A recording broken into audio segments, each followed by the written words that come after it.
Une boîte qui réussit dans le logiciel, c'est aussi une boîte qui est bien capable de choisir ses batailles, capable d'arrêter les mauvaises features au bon moment aussi pour pas les maintenir trop longtemps. Une façon de voir les choses aussi qui est de dire ça peut pas être l'anarchie complète, donc si tu veux de la liberté, il faut aussi un cadre. Je pense que c'est ça qui fait qu'à la fin ça fonctionne bien. Viser un truc good enough. Et c'était important d'avoir le CEO de la boîte qui te disait ça. Alors, il faut qu'on avance. Il vaut mieux qu'on repasse dessus derrière et qu'on l'améliore par la suite, etc. plutôt que viser la perfection tout de suite. Je suis Pierre L'Hôpitalier, cofondateur de Kaibi, société spécialisée dans le digital et le développement applicatif. Ces 15 dernières années, j'ai eu la chance de rencontrer de nombreux CTOs et talents du monde de l'IT qui le sont devenus. Aujourd'hui, je leur donne la parole et ils nous donnent leur vision.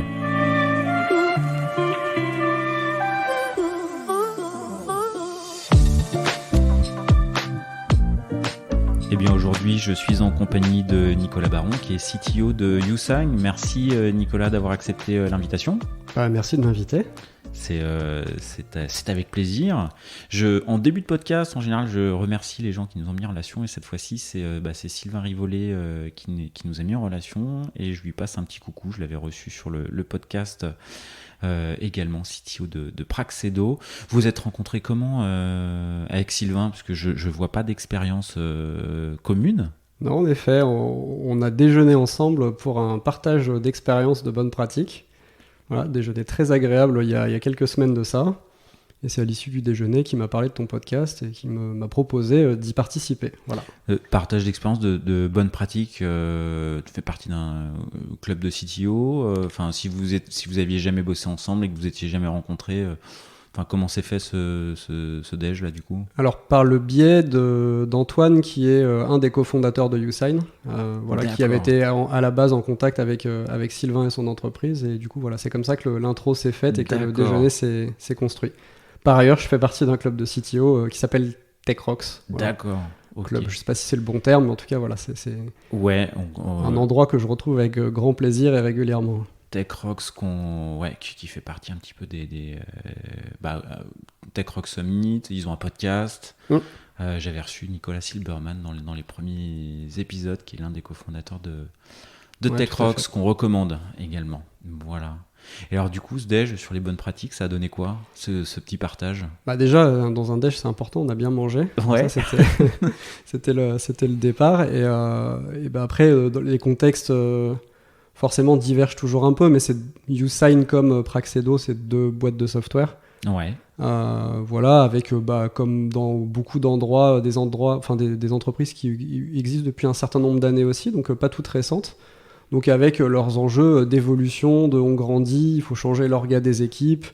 En même temps, la tech, il faut la faire évoluer aussi. Il y a un peu de legacy à droite à gauche qu'il faut faire bouger. Donc j'ai envie de dire des problématiques assez classiques, mais à laquelle il y a des réponses souvent assez différentes selon les contextes, les personnes à la tête des équipes, etc. Donc il n'y avait pas un point précis qu'on voulait aborder, c'était vraiment assez large comme discussion.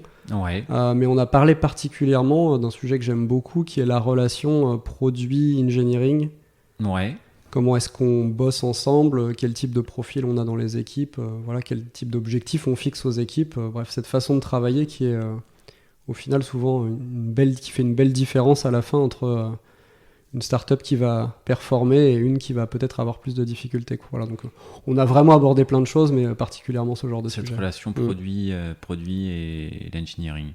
Du coup, YouSign, c'est une boîte qui est aujourd'hui très product-centric, justement, dans son orga, ou c'est une cible, ou c'est... Non, ça l'est. C'est une boîte très product-centric. Ça n'a rien à voir avec mon arrivée chez YouSign, c'était déjà le cas avant. Ça s'explique par plein de choses. L'ADN de la boîte, ça a été fondé par Antoine et Luc, qui ont fondé ça quand ils étaient encore à l'école. C'était leur projet de fin d'études d'école d'ingénieur. J'adore cette histoire, je trouve ça fascinant de monter une boîte avec un tel succès. Ils ont l'habitude de dire qu'ils ont... C'est pas souvent, parce que moi j'ai reçu pas mal de CTO, c'est vrai que avec pas mal d'histoires on se lance vite dans l'entrepreneuriat post-études et souvent ça donne lieu à un post-mortem parce que sortie d'études, c'est pas souvent que ça marche du premier coup. Hein. Ah non, je veux bien te croire, mais en tout cas, si je me reprojette quand je suis moi-même sorti d'études, j'étais à 1000 lieues de m'imaginer comme un entrepreneur, mais bon, eux ont fait ça. Je crois qu'ils ont l'habitude de dire qu'ils ont tout appris de ce que c'était qu'une entreprise en même temps qu'ils ont monté cette entreprise, puisque c'était leur première expérience professionnelle. Mais du coup, ils ont commencé par créer un produit avant de créer une boîte. Et cet ADN-là, tu le retrouves dans la suite de l'aventure. Donc, c'est très product-centric. Après, tu as les enjeux classiques de croissance quand même, qui est, c'est bien sympa d'avoir un produit, encore faut-il le vendre, le marketer correctement, le faire évoluer comme il faut, etc. Donc ça ne veut pas dire que tu as gagné une fois que tu as une boîte product-centric, mais en tout cas, quand tu es le CTO ou le CPO, etc., tu n'arrives pas dans un contexte où tous les jours, il faut expliquer ton métier, l'intérêt de la tech, et faire presque un peu de gestion du changement en interne pour expliquer l'intérêt de ces outils et d'une digitalisation potentielle. Là, voilà, c'est un contexte très différent. Le centre de la boîte, c'est le produit que tu vends, et du coup, forcément, ça va façonner pas mal de choses autour. Et tu le vois dans l'ADN de la boîte, mais aussi dans le niveau de connaissance moyen de tous tes collègues, qu'ils soient à l'engineering, au product ou ailleurs. Ailleurs, tu as généralement un niveau d'appétence à la technologie et à la compréhension de son fonctionnement qui est quand même, je trouve, assez supérieur par rapport à ce que j'ai pu voir dans d'autres contextes. Voilà, donc ça se retrouve au quotidien, mais c'est plutôt agréable. Du coup, si on parle d'orga product-centric, U5, c'est quoi? Bon, je connais un petit peu, mais tu pourras justement le définir plus clairement et plus précisément. Je peux si faire on parle ça, du produit. U-Sign, c'est une entreprise qui fait de la signature électronique. C'est une entreprise française qui vise un marché européen et qui vise un segment de marché, donc les petites et moyennes entreprises, donc les TPE-PME, initialement en France, et puis désormais on est présent également en Allemagne et en Italie. Voilà, donc c'est un marché gigantesque, la signature électronique. C'est un marché qui a explosé pendant le Covid, puisque subitement on s'est retrouvé pour plein d'entreprises avec des besoins de continuer à signer des documents, mais sans possibilité aussi facilement qu'avant, en tout cas, de le mettre sur le bureau. D'avoir un document sur le bureau et de pouvoir le signer comme on faisait avant. Donc forcément, ça a créé une très forte traction pour ce genre d'entreprise, mais c'est une entreprise qui existait bien avant le Covid. Elle a été créée en 2013. Donc le Covid, c'est un marqueur, c'est une fenêtre d'opportunité. C'est une fenêtre, ça n'a pas été le cas pour ça tout le monde, mais gros accélérateur, ça a été un énorme accélérateur pour U-Sign. Alors il y a quelque chose qui m'étonne, tu dis, voilà, on adresse TPE, PME. Moi j'ai l'impression qu'aujourd'hui je signe des contrats avec des clients qui sont du CAC 40, quoi, en signature électronique. Ouais, alors c'est l'avantage des marchés gigantesques. Moi, on en reparlera probablement après, mais je viens d'un écosystème avant qui était l'immobilier. Donc, tu es dans un secteur donné bien défini avec une typologie de clients donnée. Là, la signature électronique, la beauté du marché, c'est que tu parles à tout type d'entreprise. Et tu as raison, d'ailleurs, ça peut être des très petites entreprises.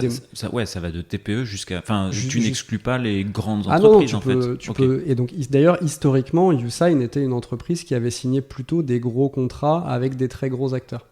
Il y a eu un repositionnement de l'entreprise il y a 3 ans environ, en prenant plus particulièrement ce segment petites et moyennes entreprises, parce que globalement, c'était là que le gros du marché restait à prendre. Et c'est un segment qui est hyper intéressant quand tu es côté produit et engineering, parce que tu as plein de choses à travailler que tu peux faire. Donc déjà, ça t'évite le côté je fais du logiciel, j'ai des très gros clients, donc je me fais toujours tordre le bras pour faire du spécifique pour le client en particulier, parce que quand même le contrat est gros. Bon, tu connais l'histoire. Nous, là-dessus, on est très droit dans nos bottes, on fait aucun spécifique pour aucun client, donc on a un seul produit unique qu'on va commercialiser. Ça a des gros avantages pour le coup. Et c'est aussi, c'était aussi une opportunité plus business. C'était là qu'il restait le gros du marché à prendre. Il y a de la concurrence, mais pas le même type de concurrence non plus. Et surtout, dans l'ADN du produit, c'est un produit qui a été créé pour être extrêmement simple d'utilisation, avec une API aussi très facile à intégrer, puisqu'on a 2 modes dans le produit. Tu peux soit consommer une app, donc une web app en gros, qui te permet de signer tes documents, mais tu peux aussi intégrer toutes les fonctionnalités de signature via API. Dans les 2 cas, on a misé à fond sur la simplicité. Et du coup, pour un segment TPE, PME, qui parfois a peu de capacité à faire de l'intégration technique, à faire de la formation d'utilisateurs en interne. C'est sûr que s'il faut tout de suite lâcher un billet de 10, 20, 30K pour juste comprendre le produit en fait, ou l'intégrer. Ouais.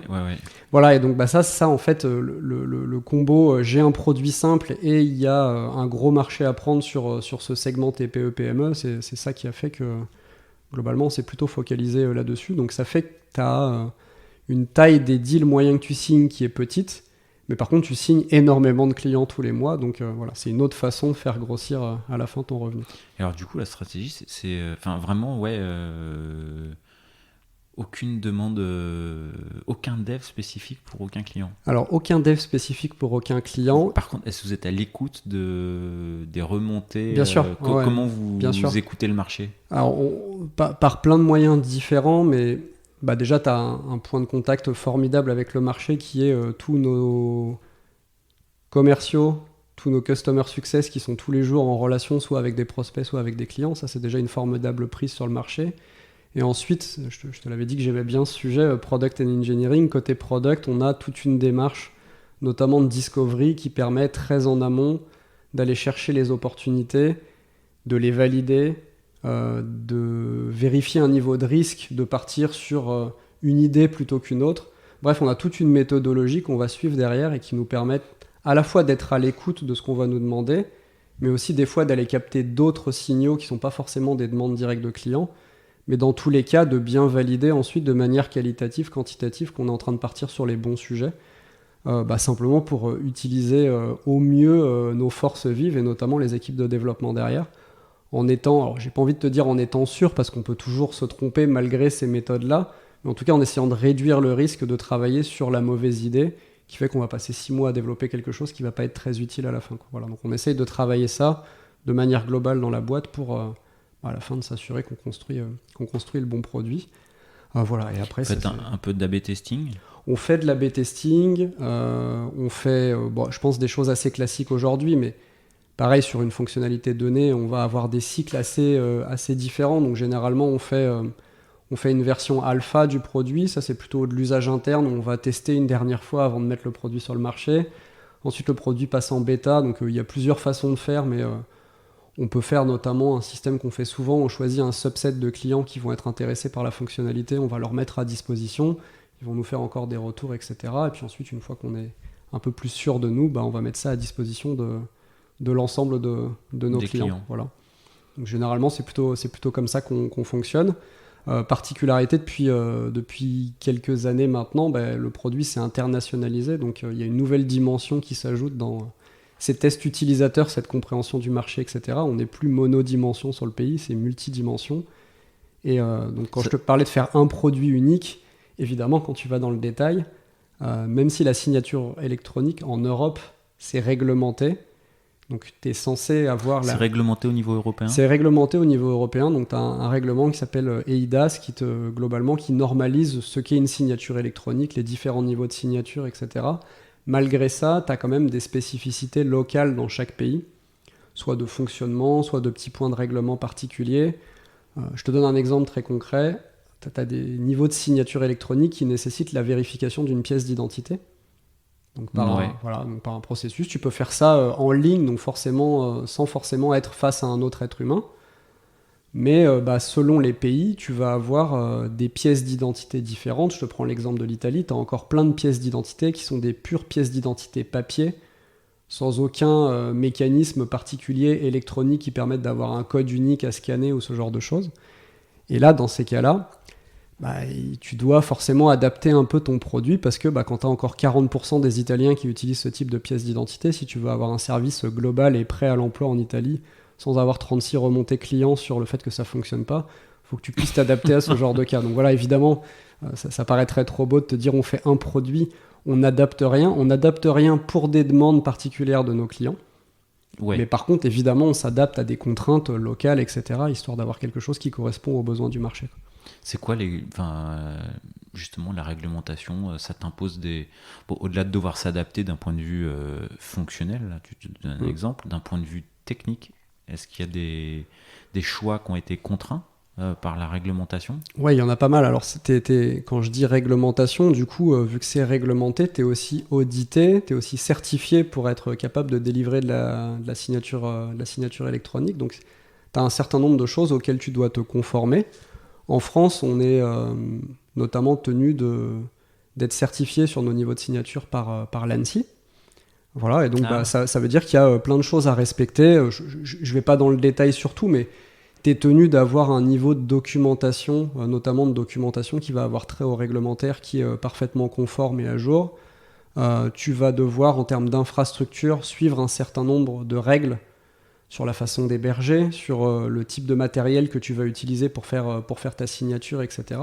Et c'est vraiment l'ensemble de la chaîne qu'on va regarder qui va être audité puis certifié. Sur l'infra, t'es contraint. Sur l'infra, pour te donner un exemple, on utilise les boîtiers cryptographiques qu'on utilise par exemple pour faire la signature. Ça, ce sont des éléments de hardware qui sont hébergés directement par Usign. Donc on a une demi-baie dans un data center qui nous est réservé, sur lesquels on a racké nous-mêmes le matériel. Autre exemple, on a besoin de serveurs de temps pour horodater les documents qu'on va signer. On a même une petite antenne GPS sur un toit pour aller récupérer des informations d'un satellite. Voilà. Donc il y a ce genre de particularités qui ont vraiment trait au métier de la signature électronique. Et ça, déjà, il ne faut pas le sous-estimer. Ça demande des compétences particulières. Mais c'est également... C'est dans tes équipes, ça ? Ouais, c'est dans mes équipes. Et du coup, moi, c'est très honnêtement un sujet que je découvre, en tout cas que j'ai découvert complètement en arrivant chez Usign. C'est la première fois que j'avais ces besoins très spécifiques, notamment en hardware. Bon, ça rend aussi les choses hyper intéressantes de notre côté. Mais en tout cas, voilà, c'est particulier. Et tout ça est validé, audité, regardé sous toutes les coutures pour bien vérifier qu'à la fin, tu délivres une signature électronique qui est conforme. Sachant qu'évidemment, c'est des documents qui sont signés. Donc, quand tout va bien, j'ai envie de te dire, dans le meilleur des mondes, pas de litige, pas de problème, le document est signé, ça va. Quand tout va bien, on ne le rouvre pas, Mais le contrat. Tu rouvres un contrat parce qu'il y a un litige particulier et en fait, tu te retrouves avec une des parties qui va attaquer la validité de la signature. Tu as intérêt, du coup, à avoir quelque chose de certifié qui va te permettre de prouver un certain nombre de points, la façon de faire la façon de délivrer à la fin une signature de qualité. Et après, encore une fois, c'est aussi réglementé sur les typologies de signatures que tu vas être capable de fournir à tes clients. Voilà. Donc, et donc pareil, je ne vais pas dans le détail jusqu'au bout, mais selon les pays... tu peux pousser un peu dans le détail. Si je pousse un petit peu dans le détail, un autre exemple qui est intéressant, en fait, même si aujourd'hui la signature électronique s'est normalisée au niveau européen, tu vas avoir des différences de cas d'utilisation de ces niveaux de signature selon les pays. Par exemple, en Allemagne, quand tu vas signer tout ce qui va avoir trait à du document type contrat de travail, promesse d'embauche, document RH éventuel que tu vas signer dans l'entreprise, tu es tenu d'utiliser un niveau de signature qui est le niveau le plus haut, qui est une signature électronique qualifiée. Donc qui nécessite notamment une validation en vidéo, que la personne qui a signé le document est bien la bonne personne. Voilà, donc avec un check de la pièce d'identité, mais aussi un check vidéo pour s'assurer que c'est un vrai humain qui est derrière le process de signature, parmi d'autres choses à respecter. Et est-ce que c'est le bon humain ? Et voilà, tout à fait. Du coup, est-ce que c'est la bonne personne ? Donc tu vas faire ça d'un côté, et c'est un besoin et une obligation en Allemagne pour ce type de document.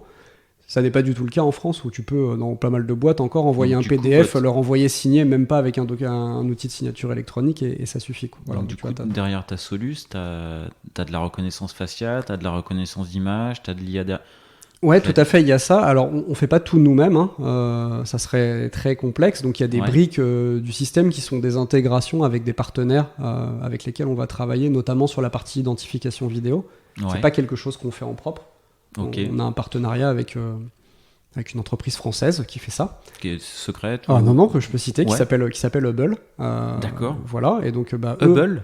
Hubble, ouais. D'accord, ok, ça marche. U2BLE. Ok. Voilà, et donc Hubble va traiter ce process d'identification vidéo pour nous. Donc après, c'est de l'intégration entre notre service et le leur pour être capable de fournir ce service. Donc tu vois, c'est un exemple. Tu as un niveau de signature, tu pourrais te dire ça va être pareil partout pour tous les usages en Europe, et je te prends déjà 2 pays, et c'est potentiellement pas les mêmes usages, et c'est déjà le bazar, exactement. Voilà, bon après, c'est toujours le même sujet, évidemment, c'est la complexité, il faut soit la voir comme... un problème, soit comme une opportunité. Ça met aussi des barrières à l'entrée parce que c'est pas si simple de couvrir tous ces niveaux de signature. Ça rend le métier aussi intéressant parce que du coup il y a plein de contraintes auxquelles il faut s'adapter. Donc voilà, si on prend les choses du bon côté, en fait c'est aussi à la fois des opportunités, en tout cas une bonne raison d'apprendre pas mal de choses et de s'adapter à pas mal de contraintes. Je reviens sur le fait que tu as dans tes équipes des compétences où tu découvres, sur les aspects hardware et autres. Justement, aujourd'hui, dans tes équipes, tu as le dev, tu as la prod, tu as le hardware. C'est organisé comment?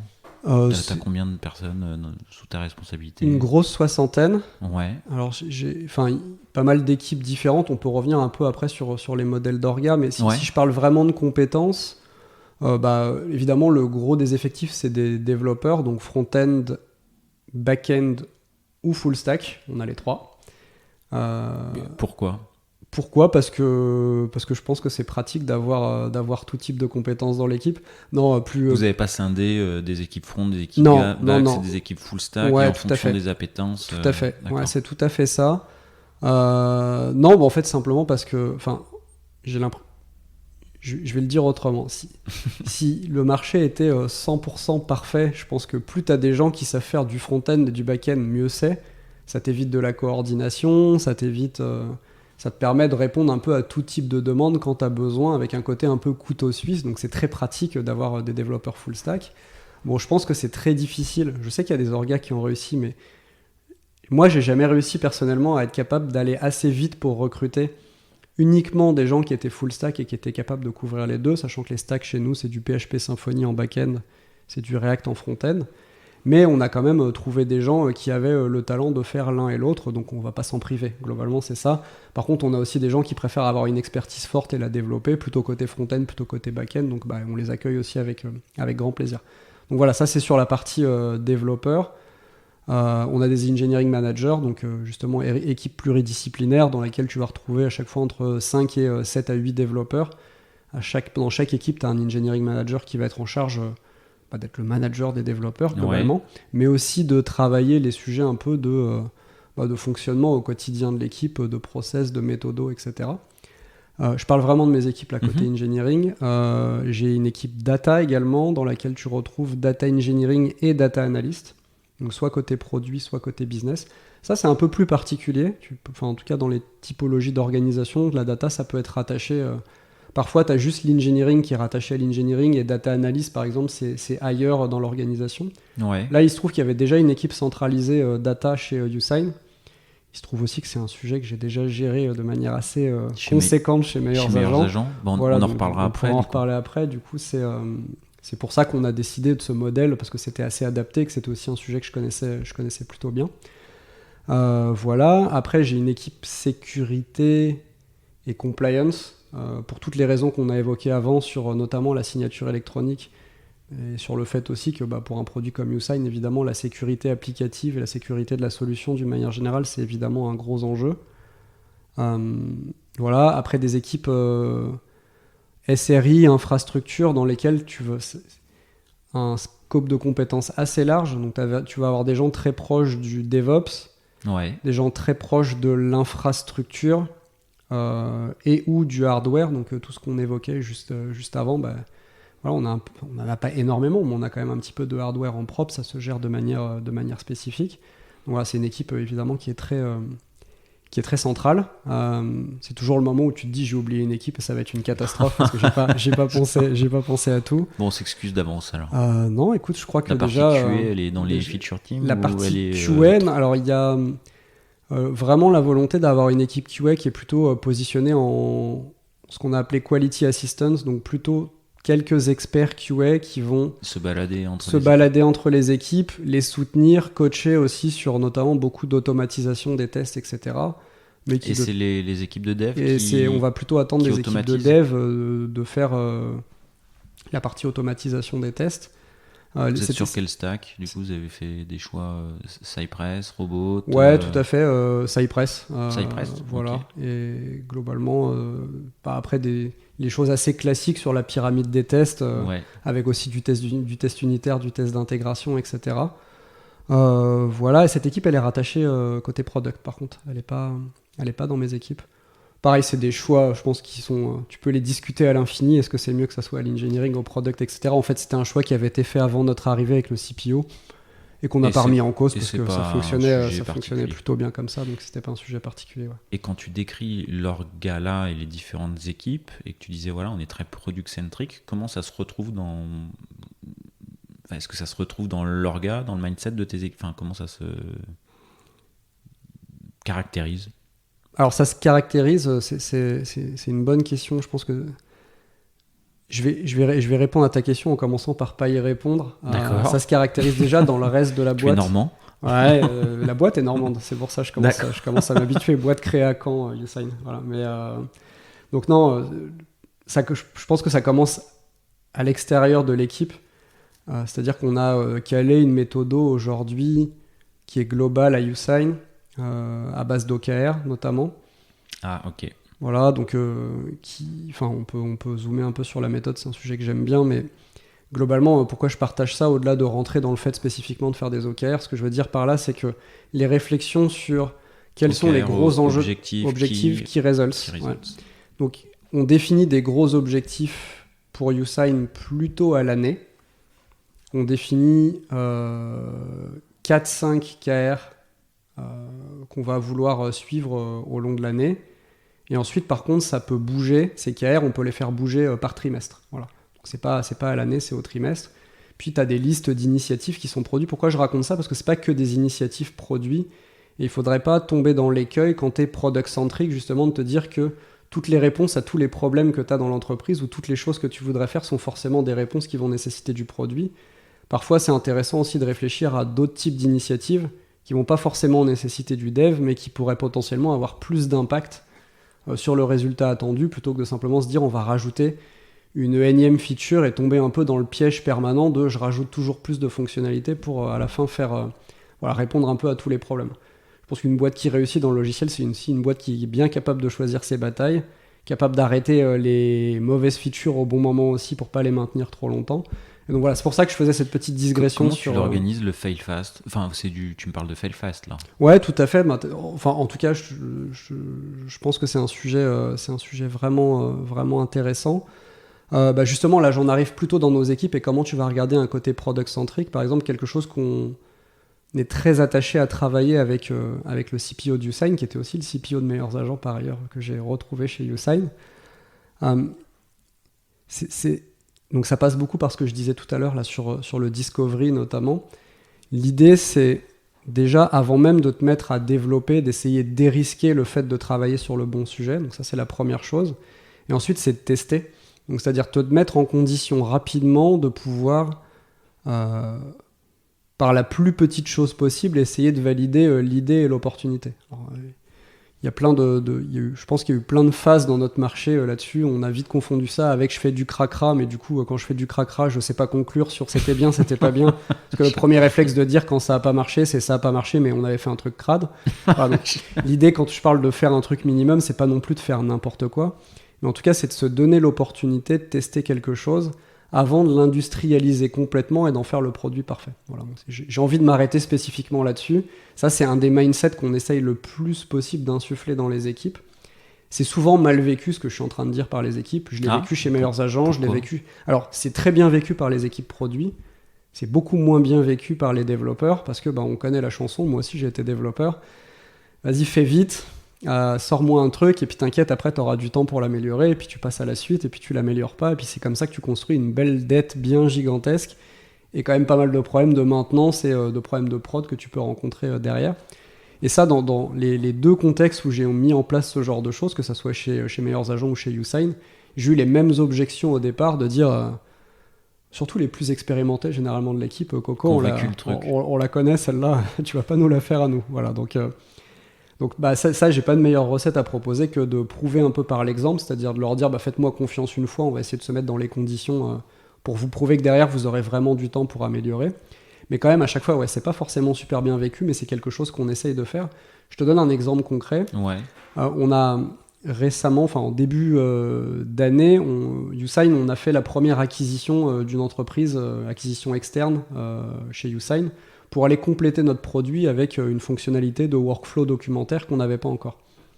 Voilà, donc on a racheté une entreprise qui s'appelle Canyon, qui est une entreprise belge.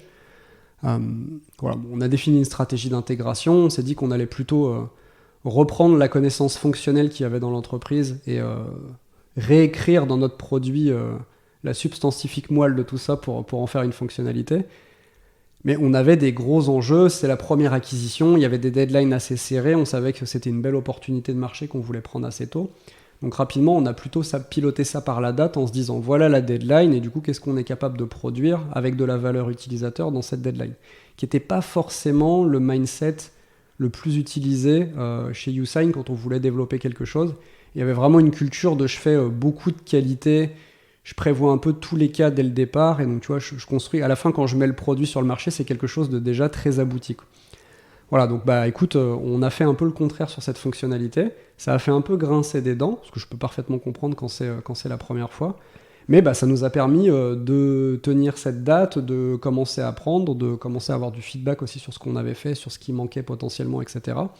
Et après, contrat respecté avec l'équipe, là notamment pendant l'été, on fait quelques améliorations produits, mais il y a aussi un gros temps qui est dédié à de l'amélioration technique, à du refactoring parce que potentiellement on sait que la fonctionnalité va avoir du succès mais maintenant on en est un peu plus sûr, donc il y a peut-être des choses qui passeront pas tout à fait à l'échelle quand il y aura plus d'utilisateurs et on leur laisse ce temps juste après, on n'attend pas 1 an ou 2 ans que ça pète pour le faire mais juste après pour pouvoir améliorer, voilà. Et du coup ça c'est un premier exemple. Un second exemple que je peux te donner qu'on a... T'as dû négocier, alors toi ça c'était de ton engagement, mais j'imagine que l'engagement tu le tiens auprès des équipes. Mais est-ce que tu dois négocier côté produit, justement, derrière ? Non, franchement, c'était le deal de départ. Donc, tu vois, la matérialisation concrète, c'est que même dans les roadmaps, on prévoit déjà du temps derrière directement pour pouvoir faire de l'amélioration. Alors, c'est toujours un peu flou à ce moment-là. Tu te dis, je vais prévoir à peu près ça, puis on verra, on ajustera éventuellement. Mais... Donc, avec le CPO, c'était clair et net. C'est clair et net, on est aligné là-dessus. Voilà, il n'y a pas d'entourloupe entre nous sur ce genre de sujet. Et après, tu as une autre façon de tester, mais ça, c'est plus, on va dire, un mode presque test en continu, qu'on a beaucoup fait chez Meilleurs Agents et qu'on commence à pas mal faire là dans une équipe chez Usign. On a un gros sujet qui est passionnant chez Usign, c'est qu'on essaye de rendre notre produit le plus self-serve possible. Donc en gros, permettre à des utilisateurs de venir utiliser le produit, de mettre leur carte bleue, de payer et sans aucune assistance d'un commercial ou d'un customer success, se mettre à vivre leur vie avec le produit. Ce qui est évidemment un formidable moyen à la fois de faire de l'acquisition, mais aussi d'avoir des délais entre le premier usage et le premier paiement, mais aussi d'éviter tout simplement d'avoir systématiquement pour chaque contrat que tu veux signer, un commercial qui doit appeler, un customer success qui doit assurer une formation, une prise en main de l'outil derrière. Donc c'est un gros enjeu pour Usign. Et là-dessus, tu fais vraiment du produit, c'est-à-dire que tu vas devoir travailler tous les taux de conversion que tu as entre la première arrivée sur le site web et le moment où la première signature va être faite dans le produit, le moment où la carte bleue a été renseignée dans le produit, etc. Tu vois, tous ces moments un peu clés de l'expérience utilisateur, tu as énormément de choses que tu peux optimiser. Tu as énormément de choses que tu peux mesurer, c'est formidable dans nos métiers, on peut tout mesurer, donc les taux de conversion, etc., on peut tout regarder. C'est de ça dont s'occupe l'équipe data notamment ? L'équipe data fournit la méthodologie, les outils, le support nécessaire pour être capable de faire ces études. Après, on essaye de faire en sorte aussi que les équipes soient assez autonomes sur l'usage de ces outils et leur capacité à comprendre la donnée, à la prendre, à la pivoter, à faire ce qu'ils veulent en faire. En tout cas, c'est notre vision et c'est vers là qu'on va. Et donc, tu vois, sur tous ces tests là sur la partie self-serve, il y a 1 millier de petits trucs que tu peux tester, notamment en A/B testing. Et voilà, et donc ça, c'est des équipes qu'on appelle, nous, les Impact Teams. C'est le modèle d'organisation qu'on avait choisi chez Meilleurs Agents. Donc l'idée, là, c'est plus de dire à une équipe, en gros, voilà la roadmap du trimestre et les features que tu vas vouloir développer pendant ce trimestre. L'idée, c'est de leur dire, voilà l'objectif chiffré que vous devez atteindre. Donc c'est très lié avec les OKR notamment. Ouais. Donc là, en l'occurrence, pour te donner un exemple sur cette équipe, on leur a demandé d'augmenter de X% le taux de sign-up sur le produit pendant le trimestre. Après, ils se débrouillent. Voilà. C'est-à-dire, ils nous font le plan pour nous dire, tiens, si c'est ça l'objectif... C'est vraiment, c'est très objectif. Ouais, c'est l'objectif. Le but, c'est qu'ils atteignent ça. Après, quel est le meilleur moyen pour l'atteindre ?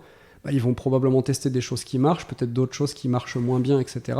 En tout cas, on attend d'eux derrière qui nous dessinent le plan, qui l'exécutent, et puis à la fin, globalement, qui nous amènent les bons résultats par rapport à ça. Voilà, mais tu vois, c'est pas aujourd'hui quelque chose qu'on a généralisé partout, parce que à l'inverse, on a aussi des invariants, des fonctionnalités dont on sait déjà et dont on a déjà validé qu'on voulait les développer, eh ben, certaines fois, ça sert à rien de se faire croire qu'on va repasser par tout le process de test, de validation, etc. T'en sais déjà suffisamment et t'as déjà suffisamment de data pour être assez sûr de toi. Dans ces cas-là, t'es plus dans un mode d'exécution classique où tu vas passer par toutes les étapes de globalement la story map jusqu'au découpage en user story, jusqu'à je développe, je release progressivement et puis un beau matin, c'est dans les mains de tous les utilisateurs, quoi. Voilà, donc on a des petites différences d'organisation selon les équipes, selon le contexte, selon le besoin. Mais dans tous les cas, ça transpire vraiment le produit un peu partout et cette envie de construire quelque chose de significatif à la fin. Et tu le retrouves aussi beaucoup dans... dès que tu dis que tu veux faire un produit simple, c'est compliqué par essence. C'est pas évident, ouais. Ouais. Tu m'as pas parlé du UX, UX/UI, mais du coup j'imagine que doit y en avoir quelques-uns chez U5 pour... Je te confirme, oui. Il y en a quelques-uns. Ils sont côté produit du coup? Ils sont tout à fait. Donc le patron de cette équipe est rattaché au CPO en termes d'organisation. Et après, les UX designers, ils sont dans les équipes au quotidien. Alors, on n'en a pas forcément un pour toutes les équipes, mais c'est un pour une équipe ou un pour 2 équipes max. Voilà, globalement, c'est ça le modèle d'organisation qu'on a aujourd'hui. C'est un facteur clé de succès, le fait que le CPO, vous ayez déjà bossé ensemble avant? C'est un hasard ou Ah non, vous êtes inséparables? Alors, cette histoire, on est obligé de la raconter. Bon, je sais pas te dire encore si c'est un facteur clé de succès, parce que c'est la première fois qu'on rebosse ensemble après une première expérience, mais la première expérience, elle s'est vachement bien passée.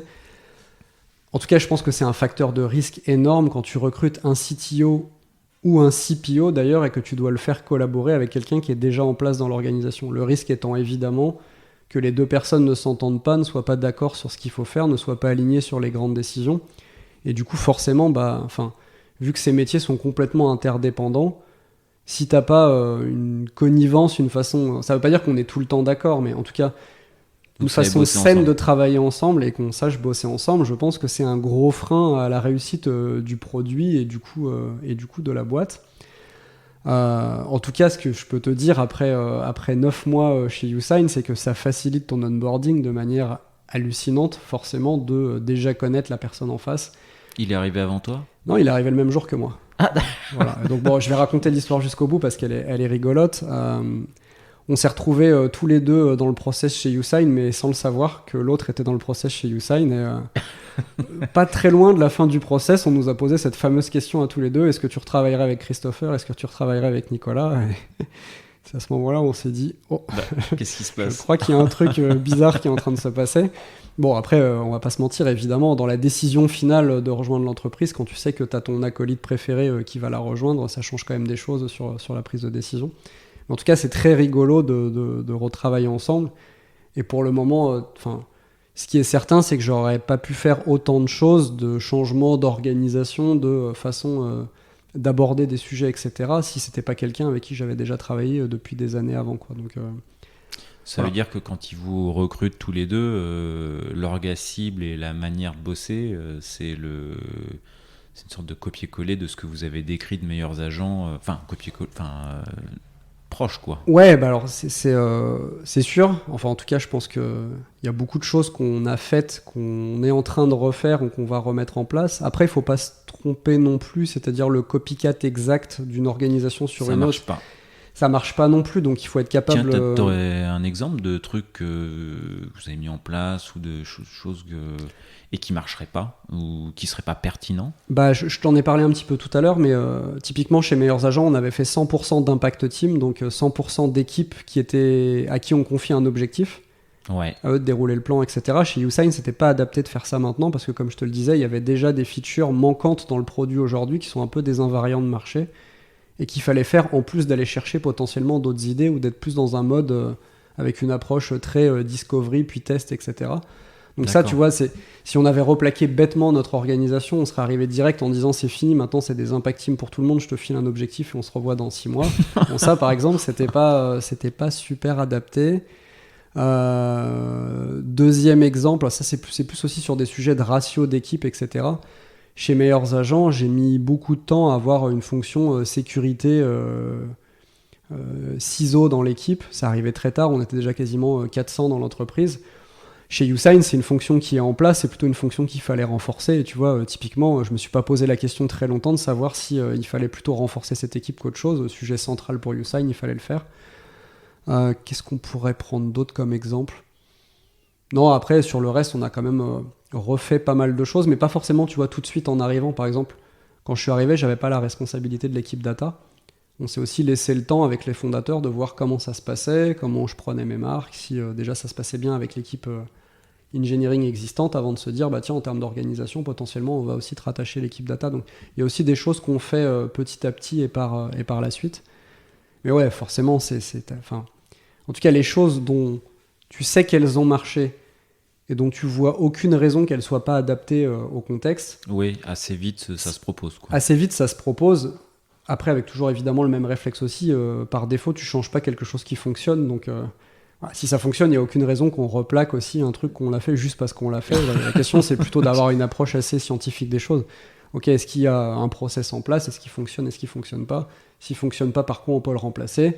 Bon, là, tu regardes dans ta boîte à outils de choses que tu as déjà faites. Si par hasard, tu as déjà fait quelque chose chez Meilleurs Agents ou ailleurs, d'ailleurs, qui aurait pu déjà fonctionner, bah, évidemment, tu vas plutôt tendance à te raccrocher à tes connaissances existantes.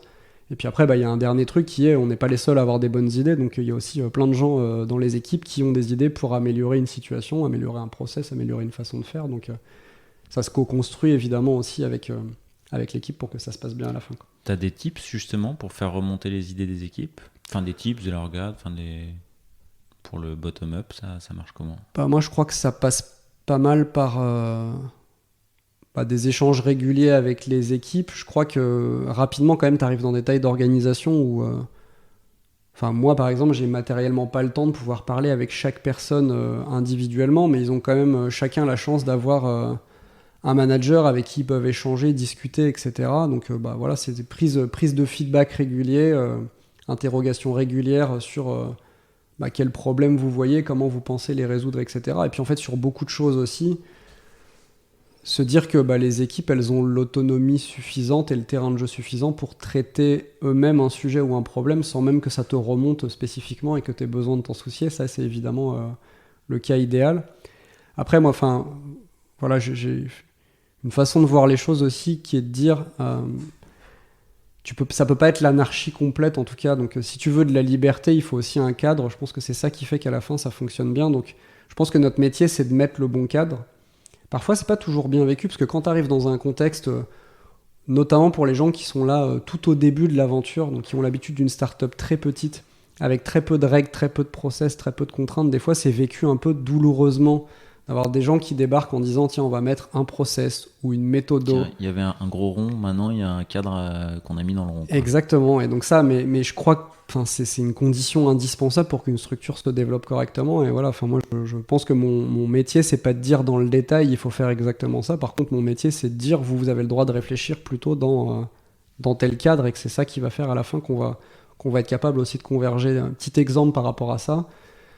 Chez YouSign, on a décidé de faire converger la méthode qu'on utilisait dans les équipes. Chaque équipe faisait comme elle voulait, exactement comme elle voulait en termes de méthode. On a trouvé que ça devenait difficile pour plusieurs raisons. Par exemple, tu fais changer quelqu'un d'équipe, il passe d'une méthode A à une méthode B. Pas facile toujours aussi quand tu commences à arriver à 6, 7, 8 équipes autonomes. À un moment donné, arrivent forcément les sujets où il va falloir commencer à coordonner du travail cross-équipe. Donc parfois, c'est intéressant aussi d'avoir au moins un socle de méthodo commun. Autre sujet, tu recrutes beaucoup, donc tu onboardes beaucoup de nouveaux. Évidemment, de prime abord, ça...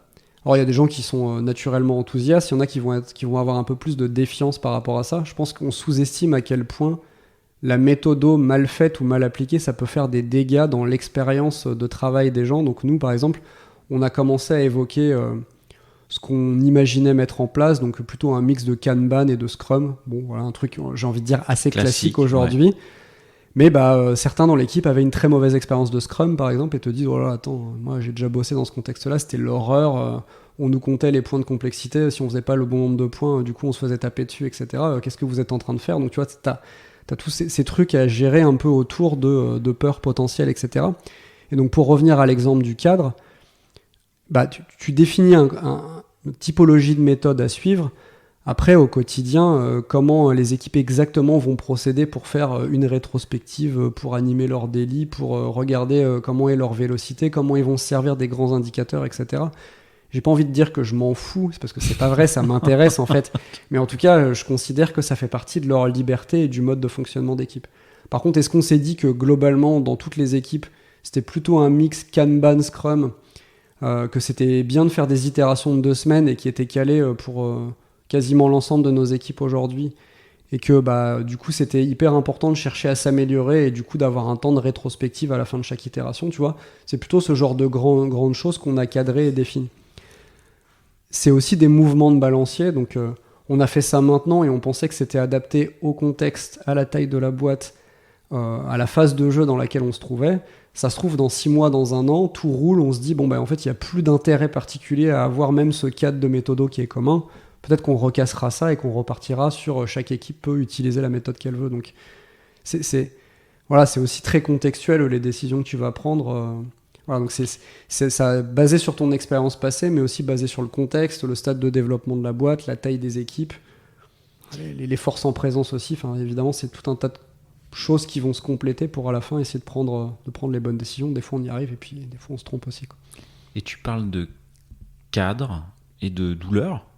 À un moment donné, ça peut être vécu comme douloureux quand on met un cadre plus petit que ce qu'il était ou différent. Oui. Est-ce que tu as comme tu évoques de la douleur, est-ce que il y a des gens t'as déjà été confronté au fait que des personnes se conforment pas au nouveau cadre, restent hors cadre? Comment tu le gères, ça?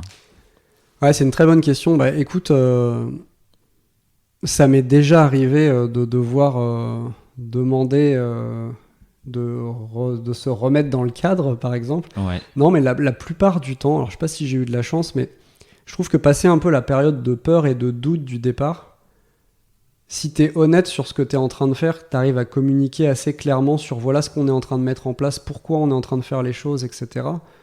Enfin, moi, j'ai toujours eu la chance quand même de tomber sur des gens qui étaient plutôt de bonne volonté, qui avaient plutôt envie d'essayer. Ça veut pas dire qu'ils sont 100% d'accord avec ce que tu es en train de faire ou qu'ils n'ont pas de crainte que ça fonctionne pas ou que ça change des choses, etc. Mais tu vois, sur l'exemple que je prends là, passer les peurs du départ, qui étaient, je pense, des peurs légitimes aussi. Enfin, faut se mettre à la place des gens dans l'équipe. T'as un nouveau CTO ou CPO qui débarque dans la boîte, il te dit qu'on va changer potentiellement la façon de travailler. Tu le connais ni d'Eve ni d'Adam, pourquoi tu le croirais? Donc voilà, je pense que c'est légitime d'avoir des doutes au départ. Mais tu vois, l'expérience, là, après quelques semaines, c'est encore trop tôt pour conclure, parce que ce changement, on l'a fait assez récemment, mais en tout cas, on a dépassé complètement la phase de j'ai pas très envie d'y aller, ça me fait peur, etc. Les équipes se sont plutôt en fait, t'as jamais eu bien habituées à ça. J'ai jamais eu de méga levée de bouclier de personne n'a envie, etc. Ça veut pas dire que ça a été un long fleuve tranquille, hein, très loin de là. Mais après, j'ai essayé, moi, le plus possible aussi d'avoir une posture assez ouverte et accueillante notamment avec les gens que je manage en direct, vas-y, dis-moi vraiment les choses sur qu'est-ce que pensent les équipes, quelles sont les difficultés que vous rencontrez par rapport à ça. Essayer de pas être complètement rigide aussi sur des choses que tu avais imaginées et qui en pratique peuvent avoir des effets plus délétères qu'autre chose, donc être aussi capable de s'adapter. Mais après, tout ce que je te dis là, en fait, pour moi, c'est de la gestion du changement, je pense, assez classique qu'on a dans nos métiers. Par défaut, on n'aime pas changer. Et je suis pas en train de dire que c'est un problème des autres. Moi, c'est pareil, tu vois, quand tu as quelque chose auquel tu es habitué, etc. Il faut toujours renoncer un peu à ta situation existante pour aller faire autre chose. Mais voilà, je pense aussi que tu as un mindset général, en tout cas dans les types de structures dans lesquelles j'ai travaillé jusqu'à présent. Quand tu décides de rejoindre une startup ou une scale-up, tu décides aussi de rejoindre des contextes qui sont par essence un peu plus risqués. Et mouvants. Donc je pense que ça donne aussi des gens en moyenne avec une appétence au changement qui est un peu meilleure, je pense, que en tout cas ce que tu pourrais retrouver dans d'autres contextes. Mais voilà, malgré ça, il y a eu évidemment des réticences diverses et variées qu'il a fallu lever, quoi. Il y a une question que ça m'amène, c'est quand tu arrives dans un poste, justement, on arrive avec cette volonté. Est-ce que tu changes tout de suite des choses, ou est-ce que en te disant tiens, j'arrive, j'ai 100 jours comme les présidents, ils ont 100 jours, ou est-ce que tu as plutôt une approche je prends 3 mois, je regarde, je fais un cahier d'étonnement et puis j'y arrive pas pour tout péter, et puis je proposerai quand j'aurai la confiance des équipes. Un mix des deux. Donc non, en tout cas, période d'observation, d'échange. Tu vois, quand je suis arrivé chez YouSign, là, j'ai dû échanger en un mois avec une quarantaine de personnes, à chaque fois avec l'interview, le compte-rendu, dans les équipes en interne, savoir comment ils se sentaient, qu'est-ce qu'ils pensaient qui fonctionnait, qu'est-ce qu'ils pensaient qu'il fallait améliorer de manière assez large sur la tech, sur la méthodo, etc. Interview avec tout le reste des équipes aussi sur quelle est ta perception de l'équipe Engineering and Product. Qu'est-ce que tu penses qui fonctionne? Qu'est-ce que, à ton sens, tu penses qui ne fonctionne pas? Enfin, essayer d'avoir des feedbacks assez objectifs un peu de tout le monde. S'adresser au reste de la direction aussi pour savoir quels sont leurs attendus vis-à-vis de nos équipes, même typologie de questions. Discuter avec le board. Pareil, vous avez investi dans la boîte, qu'est-ce que vous attendez de moi? Globalement, qu'est-ce que vous attendez de mon équipe? Essayer en tout cas d'avoir le plus de signaux et de capter le plus d'informations possible. Ça me paraît indispensable. Ensuite, observer. Donc, classique, c'est ce que tu disais. Moi, j'ai fait un rapport d'étonnement, tu vois. Donc, à la fois, d'ailleurs, sur nos équipes, mais à la fois sur le fonctionnement général de la boîte. Parce que tu perds tellement vite ton regard neuf. Passer 3-4 mois, ça y est, c'est fini. T'es déjà acculturé et tu vois déjà plus les choses comme tu peux les voir et les sentir au départ. Donc voilà. Par contre, sur certains sujets, c'est aussi dans le contexte d'un recrutement, souvent, quand tu commences à avancer dans le process, tu as aussi des discussions sur, pareil, qu'est-ce que vous allez attendre de moi? Donc ça permet déjà assez tôt, même avant d'arriver, de capter aussi les sujets sur lesquels tu sais que potentiellement il va falloir travailler. Donc là-dessus, j'ai pas forcément attendu les 3 à 6 mois pour commencer à changer les premières choses. Mais voilà, j'ai pas changé les choses au bout de 3 jours non plus. Après, voilà, c'est vraiment, comme tu l'as dit, c'est des contextes mouvants, c'est des contextes où les choses changent vite, etc. Donc tu peux pas avoir une posture trop attentiste non plus et te dire ok, je vais prendre 6 mois pour observer, on verra ensuite. Forcément, faut aller vite. Faut aller vite et ça c'est pareil. Vite, ouais, en fait c'est vachement compliqué trouver le curseur entre aller suffisamment vite pour adapter la boîte à son nouveau contexte, son nouveau marché, la croissance qu'elle est en train de faire. Et en même temps pas trop vite pour pas tout péter en interne sur la façon de travailler, la confiance éventuelle que les équipes peuvent t'accorder, etc. C'est un équilibre qui est vachement compliqué à trouver. Est-ce que je l'ai trouvé? En vrai, je n'ai absolument pas la réponse à cette question. Mais en tout cas, j'essaye de m'en soucier le plus possible en me disant, ok, là, est-ce que c'est le moment d'introduire un nouveau changement ou est-ce qu'il faut peut-être temporiser un peu, digérer un peu et enclencher quelque chose ensuite, quoi. Voilà. En tout cas, j'essaye de le communiquer de la manière la plus transparente possible. Voilà, les raisons, les timings, pourquoi on est en train de faire les choses, essayer de donner de la visibilité un peu à tout le monde là-dessus. Et pareil, pas oublier que c'est pas des changements qui te concernent que tes équipes et toi, c'est des changements qui concernent la boîte dans son ensemble, donc pas oublier aussi de communiquer au reste de la boîte, voilà ce qu'on est en train de faire et pourquoi on est en train de le faire. Voilà. Ça paraît presque un peu tarte à la crème là ce que je te dis, mais à la fin ça peut faire des dégâts si tu rates une étape, quoi. Et cette manière de prise de poste, c'est quelque chose qui te vient de... Enfin, je pense que tout le monde ne fait pas en arrivant dans un poste 40 entretiens avec 40 personnes sur toutes les typologies de personnes sous lui, au-dessus, dans la hiérarchie. Ça vient d'un passé conseil Octo ou c'est... Ouais. En tout cas, Octo, c'est une boîte que je remercierai jamais assez pour ce qu'elle m'a apporté au début. Et notamment le fait de comprendre que la tech c'est essentiel, mais c'est un outil. Le fait d'apprendre à interviewer un peu tout type de métier et d'être à l'aise dans la discussion aussi bien business que tech, de manière générale. Moi j'ai toujours adoré ça, me poser aussi la question de pourquoi je suis en train de développer ci ou ça, etc. Chez Octo, il y avait un vrai esprit critique ultra développé chez la grande majorité des gens dans la boîte, donc on t'apprend à cultiver ça. Et donc typiquement technique d'interview, façon d'essayer de trouver les 2-3 problèmes un peu saillants qu'il va falloir traiter en premier, etc. Ça c'est vraiment de la technique de consultant, et ça pour le coup j'ai fait ça quelques années, donc j'ai appris ça. Et autant il faut désapprendre à être consultant quand tu commences à travailler de l'autre côté du miroir, parce qu'il n'y a rien de plus insupportable, je pense, au quotidien de travailler avec quelqu'un qui fait le consultant en permanence en mode il faudrait peut-être faire ci ou il faudrait peut-être bouger ça ou tiens je vais te faire un rapport sur ci, sur ça. Donc je pense que c'est plus des outils à garder pour toi, voilà, sur la façon, en fait t'as appris à travailler, je pense que c'est ça que je retiens moi de cette expérience. Et donc après, pour pas donner l'impression que c'est moi tout seul qui ai débarqué et dit je vais faire 40 interviews, etc. En fait, quand j'ai débarqué chez YouSign, j'avais une petite note d'accueil, et dans cette petite note d'accueil, on me mentionnait un bon nombre de personnes que je devais rencontrer dans la boîte. Dans ce bon nombre de personnes que je devais rencontrer, il y avait pas mal de gens qui étaient pas de mon équipe. Après, au fil des interviews, des discussions, j'ai rajouté des gens dans la liste, j'ai un peu étoffé, j'ai fait ma sauce à la fin pour me faire un avis plus généralisé, mais globalement, c'est une pratique qui est demandée à tous les nouveaux arrivants. Voilà. Donc, c'est pas propre à mon arrivée.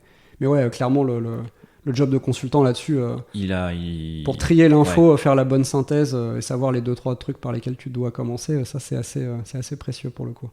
Ok. Moi, j'ai une petite question sur YouSign, parce que tu m'as parlé de produits, organisation produit. Je passe un peu du coq à l'âne là, cette fois-ci, là, mais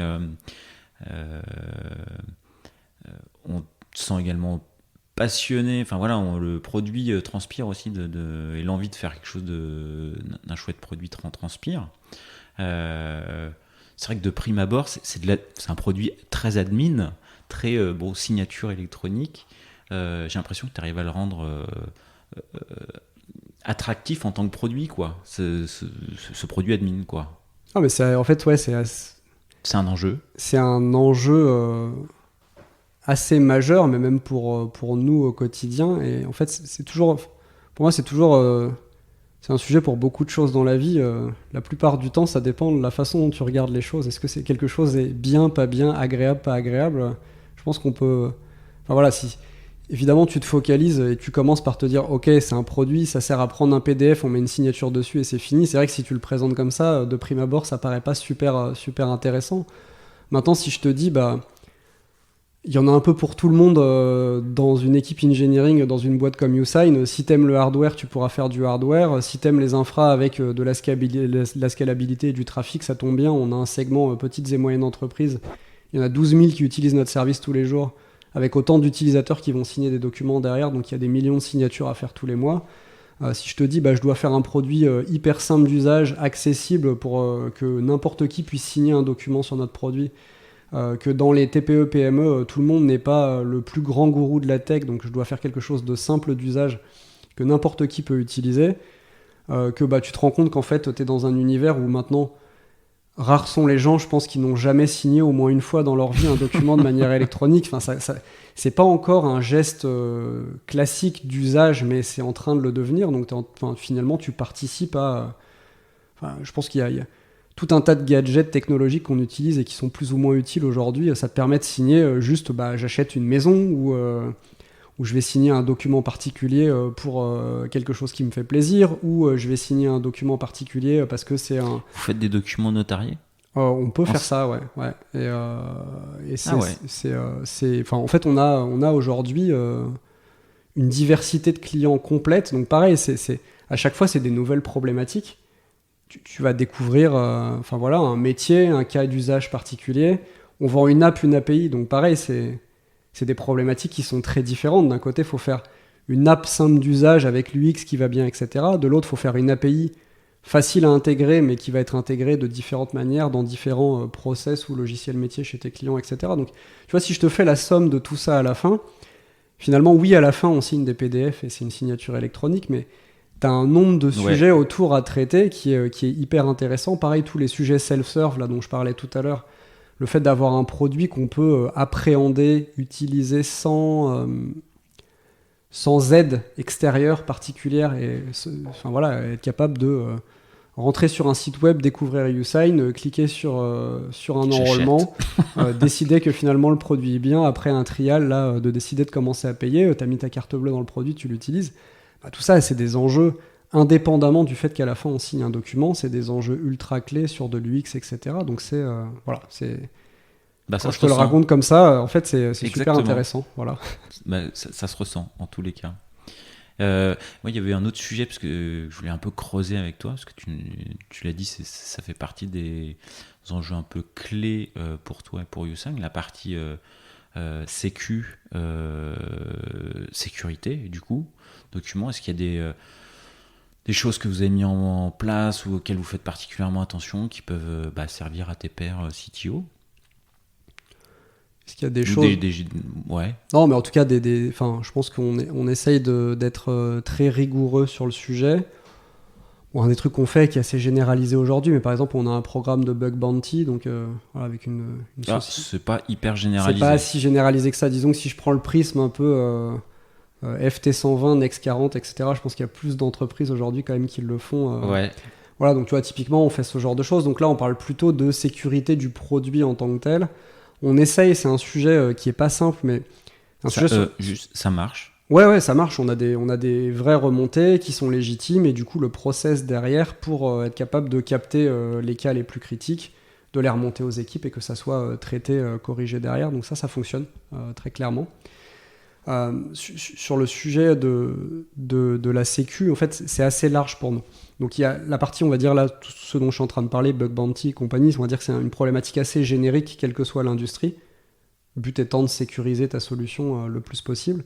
Après, nous, on a toute la partie qui va s'imbriquer là-dedans, qui est plus la partie réglementaire autour de la signature électronique, où là, c'est un mix de documentation, d'audit à passer, d'implémentation particulière d'un certain nombre de choses dans la chaîne de signature qui vont faire qu'à la fin, tu vas être conforme et que du coup, ta solution peut être une solution certifiée sur de la signature électronique. Donc voilà, ça, c'est des problématiques un peu plus particulières chez YouSign.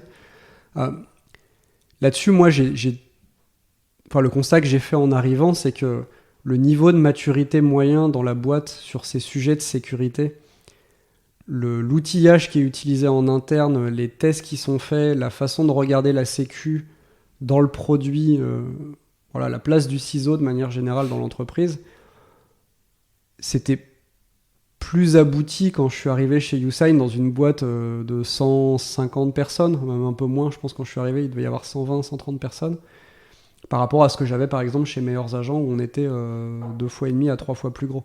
Est-ce que ça veut dire qu'on faisait mal les choses chez Meilleurs Agents ? Je sais pas. Mais en tout cas, est-ce que ça veut dire que c'est un sujet plus central et plus important chez YouSign ? Oui, ça c'est clair. Ouais. Et donc, tu vois, quand on parlait tout à l'heure de quand t'arrives, qu'est-ce que tu changes, etc. Il faut aussi avoir l'humilité d'arriver et de se dire... Qu'est-ce que je garde ? Ok, ça marche bien. Les gens sont très compétents sur le sujet.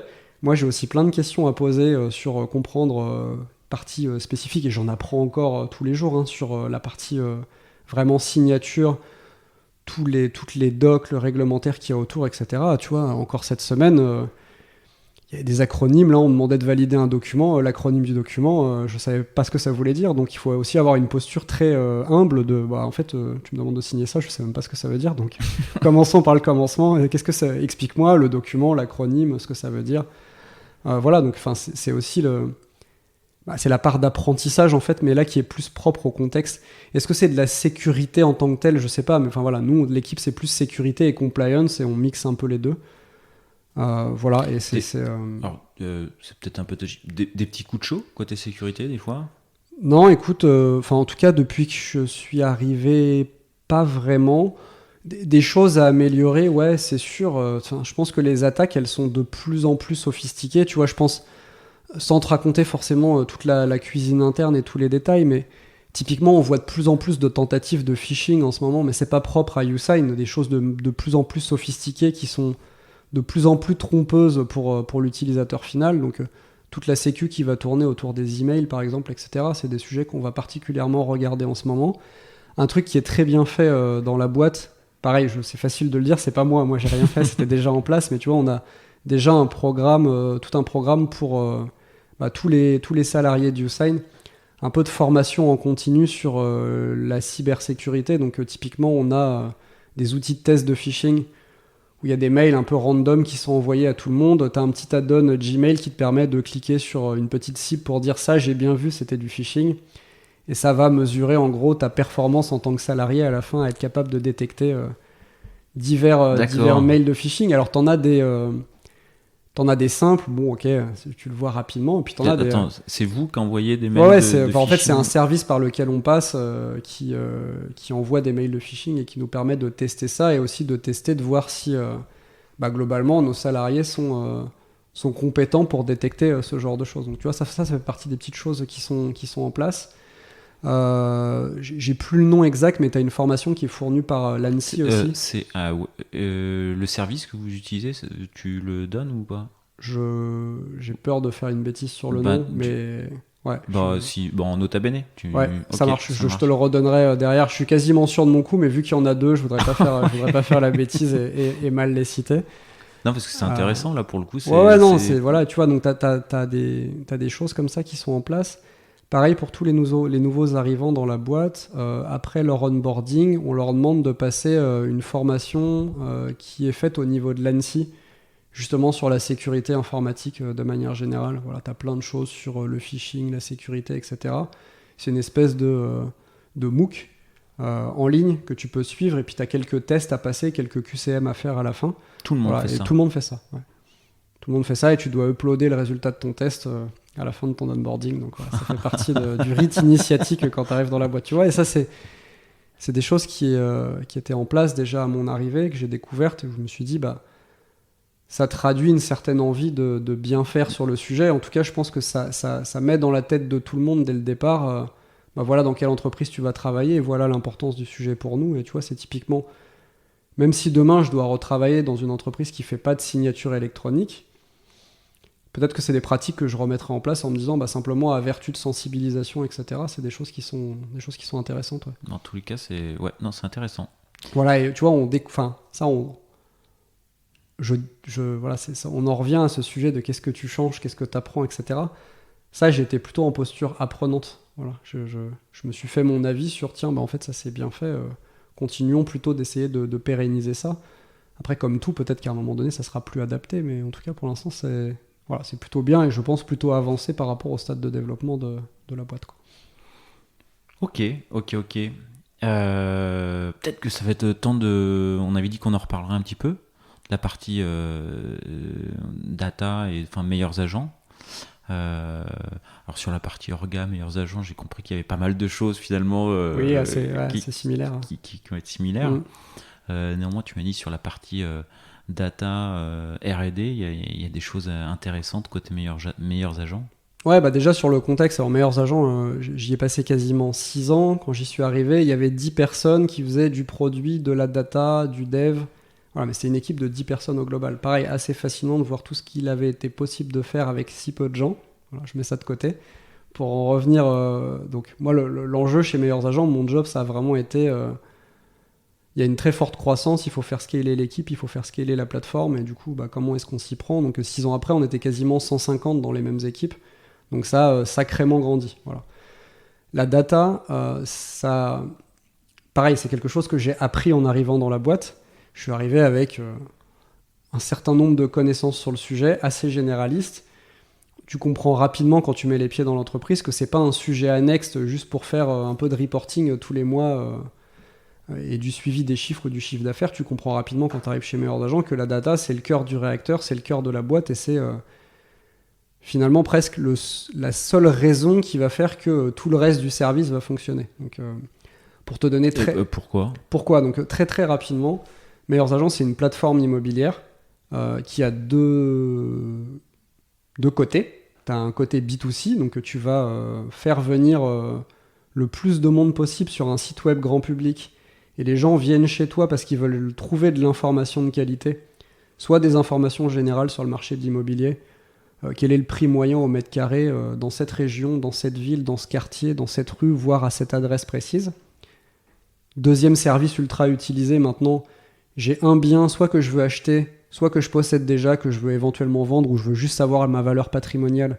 Je veux pouvoir estimer précisément ce bien et qu'on me dise il vaut X dizaines ou centaines de milliers d'euros.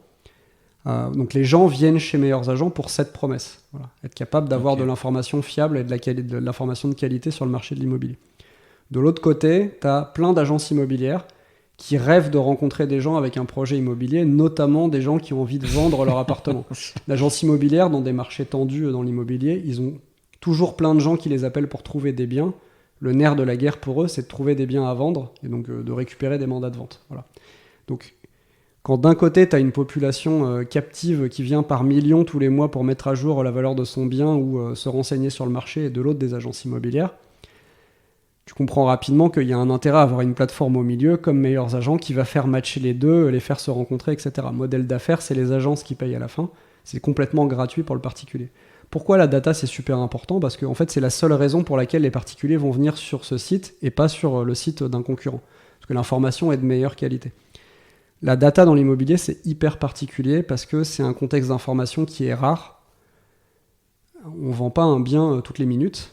En tant que particulier, en moyenne, tu changes de bien et tu vends ton bien tous les 7 ans. Voilà, c'est à peu près. C'est 7 ans. Ça va peut-être bouger, mais globalement, c'est à peu près le chiffre standard sur le marché français. Donc ça veut dire concrètement que pour une propriété donnée, tu as un nouveau point de données et un nouveau prix tous les 7 ans. Oui, voilà, même les années fastes de l'immobilier, là, les 2-3 dernières années, tu fais maximum 1 million de transactions dans l'année.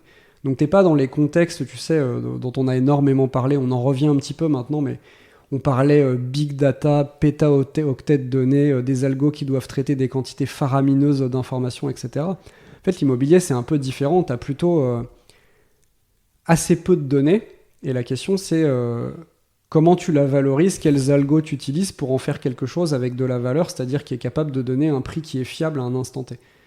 Voilà, et donc une fois que tu t'es dit ça, problématique de collecte d'informations, problématique d'algorithmie, faire de la statistique, tout est géographie dans l'immobilier. L'information, si je te dis ce bien de 5 pièces vaut 10 000 euros du mètre carré, et si j'ai oublié de te dire à quelle adresse il était, je ne t'ai donné absolument aucune information. Donc évidemment, la géographie, c'est un peu le nerf de la guerre. Donc être capable de connaître chaque adresse, chaque rue, sur le territoire concerné pour être capable de donner la bonne info. L'exemple qu'on donnait tout le temps chez nous, c'est l'expérience utilisateur, elle est hyper simple. Tu rentres sur Meilleurs Agents, le premier truc qu'on te demande de faire, c'est de saisir une adresse. Tu saisis l'adresse, on ne trouve pas l'adresse dans notre référentiel, on n'est pas capable de te donner un prix par rapport à cette adresse, c'est fini, tu t'en vas, tu reviens plus jamais. Voilà. Donc la donnée géographique, il faut la capter, il faut la manipuler, etc. Donc c'est une très longue mise en contexte pour expliquer pourquoi c'est particulier. Le contexte d'information rare, statistiques géospatiales, tu peux pas faire juste de l'algorithmie sans rien comprendre ou du machine learning sans rien comprendre au contexte et à ce que tu vas manipuler derrière. L'immobilier, c'est de l'économie, c'est de la macroéconomie, c'est de la microéconomie. Et dans les modèles d'estimation qui étaient utilisés, il y avait aussi cette dimension. Voilà, des statistiques de l'INSEE, enfin tout un tas de choses qu'on allait mixer. Donc ça demande d'avoir une équipe ultra pluridisciplinaire dans laquelle tu vas retrouver des gens avec un profil plutôt économie ou économétrie, des gens avec des profils plutôt maths, des gens avec des profils plutôt machine learning ou data science, beaucoup de data engineers parce que c'est très bien de penser les modèles, mais encore faut-il être capable de les développer, de les comprendre, de les mettre en prod, etc.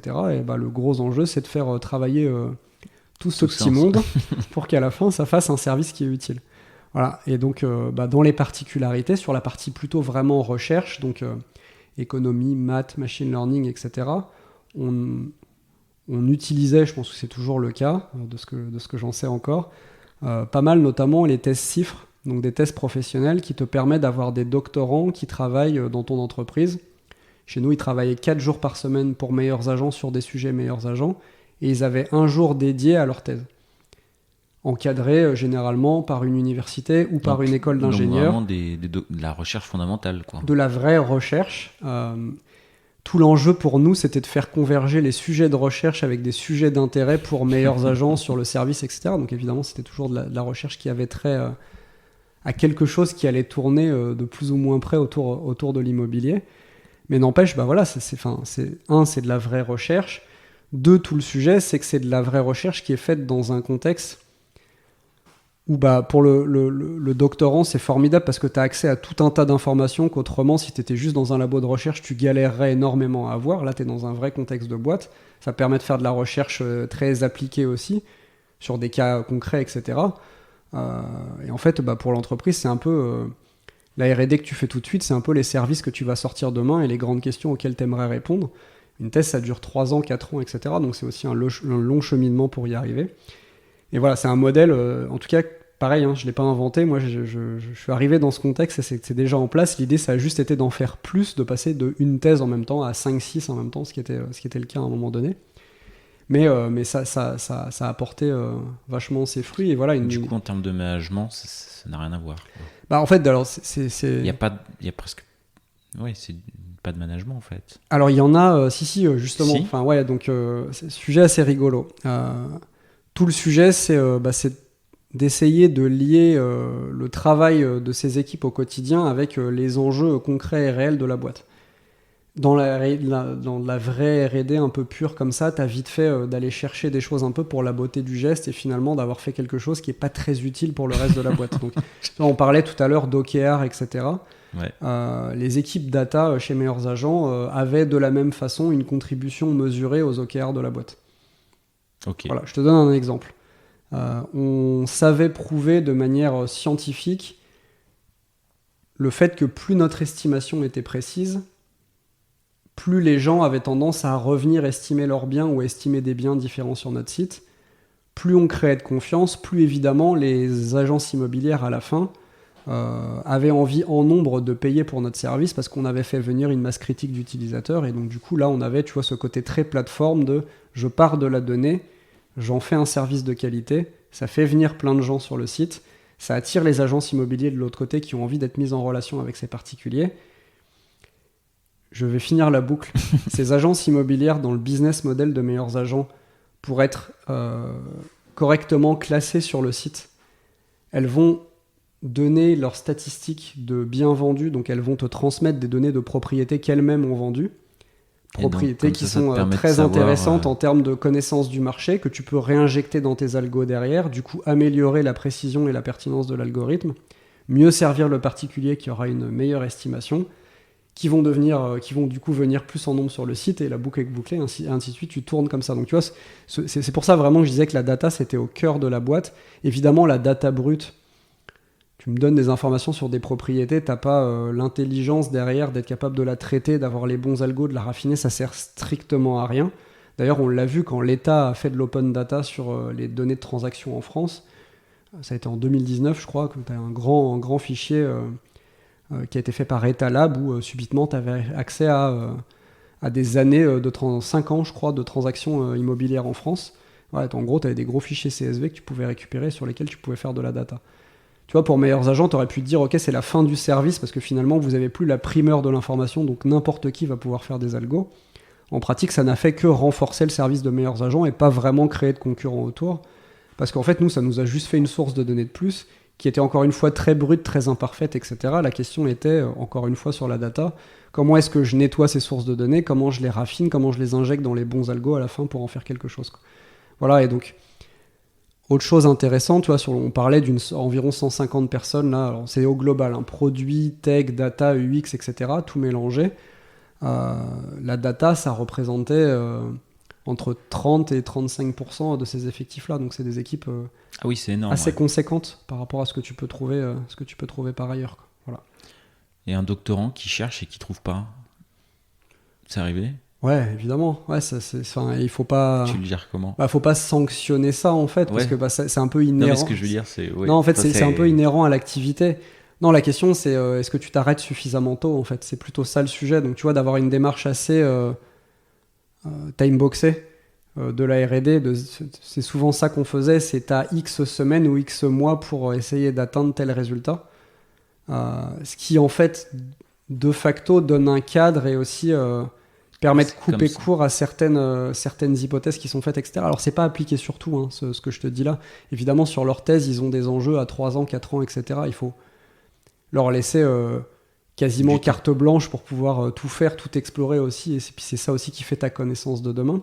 Mais sur toute la contribution qu'il y avait directement sur à la fin, en gros, les algos, les features éventuelles qu'on avait sur le site web ou pour les agences immobilières, l'idée c'était de procéder un peu comme pour le reste, c'est-à-dire de se donner des contraintes de délai ou de périmètre qui font que tu as quelque chose de plus encadré et qui va normalement faciliter le fait que ça converge et que ça permette d'atteindre un résultat concret, quoi. Voilà, donc du coup, plutôt comme ça. Pareil, en fait, tu sais mesurer. On avait des outils qui permettaient. Je parle au passé, ils existent toujours ces outils, mais tu vois, d'être capable de collecter les feedbacks sur les feedbacks de vrais utilisateurs sur les estimations immobilières qu'on faisait, de retirer les biais de ces feedbacks, parce que forcément dans un feedback, si c'est l'acheteur... Comment tu identifies un biais? Alors c'était 2 biais classiques qu'on a essayé de retirer. Après, je sais pas te donner, c'est là où, je viendrai après sur un sujet intéressant de management justement, mais retirer le biais, il y a deux biais classiques globalement. Un acheteur va avoir tendance à penser que le bien estimé est trop cher, ce qu'il va acheter, donc c'est assez normal. Un vendeur, à l'inverse, va avoir tendance à trouver que quand même t'es un peu radin et que son bien il vaut quand même un peu plus, quoi. Voilà. Donc ça, une fois ces biais retirés à l'aide de tout un tas de choses, d'algo, etc., cette information, ça nous permettait de vérifier si dans une zone géographique donnée, globalement, nos estimations étaient pertinentes ou pas. Donc, cas concret d'utilisation de cet outil-là, pour focaliser ton effort derrière de R&D, plutôt que de te dire je vais essayer d'améliorer mes algos dans l'absolu pour toute la France, si tu sais que tu es très mauvais à Marseille ou à Bordeaux, en fait tu vas essayer plus spécifiquement de focaliser ton effort de R&D sur ces villes en particulier pour essayer d'améliorer la pertinence et la précision de ton algorithme spécifiquement ici. Voilà, et en fait tu réduis la taille du problème aussi, tu le spécialises un peu. Tu dis que c'est hyper géographique l'immobilier. Du coup, est-ce que vous avez des algos par ville? Pas par ville, mais par taille de ville, grande zone géographique. Alors ouais, il y a des choses qui... en fait, il y a des systèmes de similarité, notamment, où des fois, le but, des fois... Une des techniques utilisées, c'est d'essayer de propager de l'information. Donc si tu connais un point d'information à un endroit donné, tu vas essayer de faire en sorte de réutiliser cette information pour potentiellement inférer un prix ailleurs. Voilà, mais les vecteurs de diffusion de cette information, ils peuvent différer. Par exemple, des fois, ça va pas être la similarité d'une ville par rapport à une autre en termes de nombre d'habitants, par exemple, mais ça va être plutôt le type de catégorie socio-professionnelle qui va habiter dans cette ville, qui va être un meilleur vecteur de diffusion de cette information. Et donc potentiellement, si tu as un prix, je vulgarise à l'extrême, mais si tu as un prix dans une ville donnée, parfois tu vas pouvoir réutiliser cette information 150 km plus loin, parce qu'en fait, les deux villes, d'un point de vue similarité de population, sont très similaires. Et donc, du coup, ça va être assez pertinent d'utiliser l'information comme ça. Tu vois, donc tu as ce genre de choses que tu vas pouvoir retrouver. Mais après, pour répondre concrètement à ta question, chez Meilleurs Agents, il y avait un modèle pour l'Île-de-France et un modèle pour le reste de la France. Raison hyper simple, en Île-de-France, on avait accès aux données des notaires. Donc ça te donne accès à un historique de transactions de quasiment 30 ans. Et ce n'était pas le cas dans le reste de la France, en province. Donc forcément, les modèles étaient différents, les niveaux de précision aussi étaient différents entre l'Île-de-France et le reste de la France. Donc ça, c'est le premier point. Et après, Meilleurs Agents, c'est une boîte qui a été rachetée en 2019 par un groupe allemand qui s'appelle Axel Springer. Et Ils sont partout. Ils sont à pas mal d'endroits, en effet. Et un des gros trucs qu'on a dû faire, c'est internationaliser le service. Donc cette fois-ci, permettre d'avoir la même typologie de service que le service de Meilleurs Agents en Allemagne, en Belgique. Voilà, et donc à partir de là, forcément, on a eu des modèles à faire.